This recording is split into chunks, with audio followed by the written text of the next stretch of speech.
30 ans dans la marine nationale, puis dans les armées.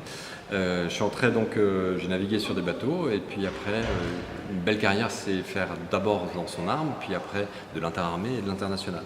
J'ai eu la chance de faire ça parce que je suis parti après en interarmée où j'étais chef du bureau droit des conflits armés, ce qui m'a amené à cette conférence ce soir, parce que en clair pendant 4 ans je conseillais les armées sur tout ce qui était respect du droit international humanitaire dans les zones de conflit.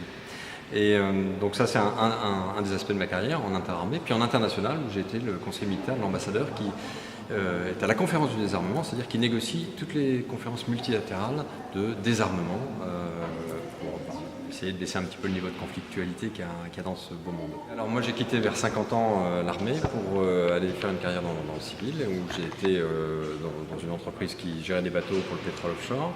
Et puis je me suis mis à mon compte et là je fais de la formation et du conseil, principalement dans le domaine du droit international humanitaire.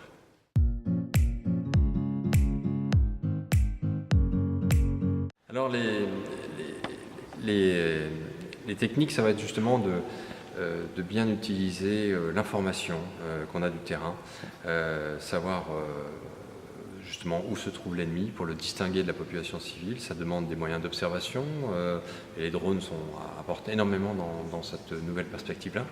Et puis après, quand on va préparer l'attaque, savoir où est-ce qu'il y a des risques de dommages collatéraux et puis des infrastructures qui vont être détruites et qui sont très importantes pour la survie de la population civile. Prendre tout ça en compte, c'est-à-dire pour réduire au maximum et respecter ce qu'on appelle le principe de proportionnalité, c'est-à-dire de faire le moins possible de dommages collatéraux. Et de toute façon, créer des dommages collatéraux, ça veut dire vous mettez à dos des gens qui n'ont aucune raison de subir les conséquences du conflit armé, et donc des gens qui seront potentiellement vos ennemis plus tard. Donc il y a un intérêt très fort de ne pas en faire. Il faut juste cibler l'ennemi. Et pour ça, donc, les moyens qui sont d'observation, de renseignement, et toute une technique avec des gens qui sont au sol, qui vont désigner les objectifs avec des armes de précision, justement. Et vous avez des armes à guidage laser, à guidage GPS, et puis des gens qui seront au sol, qui vont peut-être désigner les objectifs. Parce qu'on ne tire jamais si on ne sait pas ce qu'il y a au niveau de l'objectif. Il faut absolument que ce soit un objectif militaire et qu'il n'y ait pas de civils, si possible, ou le moins possible de civils à côté.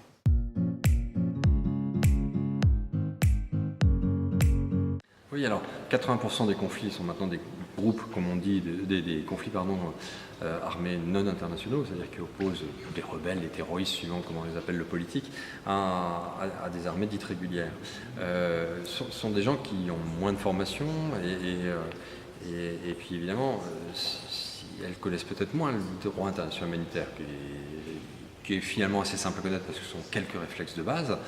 Et au résultat, il faut quand même les initier. Et moi, je note que dans ma carrière, j'ai vu qu'il y avait des organisations comme l'Appel de Genève, qui est une organisation, comme le dit son nom, qui est à Genève, qui est allée vers ces rebelles, non pas pour les aider à faire la guerre, sinon ils seraient classés comme une organisation qui aide les terroristes et blacklistée par beaucoup de pays, mais comme une organisation qui justement dit attention, il y a des règles humanitaires, il faut les respecter.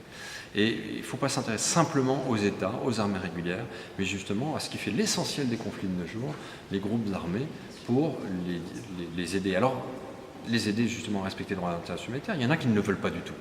Ils ont une logique de terreur. Et donc dans ce cas-là, les gains dans la formation seront assez faibles. Mais il y en a toute une partie qui justement dit mais tiens, moi ça m'intéresserait d'en savoir plus et donc d'avoir un petit peu d'éléments, et ils vont respecter peut-être pas des pans entiers du droit international humanitaire, mais ils vont s'attacher à ne pas mettre de mines antipersonnelles à un endroit, à ne pas utiliser des enfants soldats, etc. etc.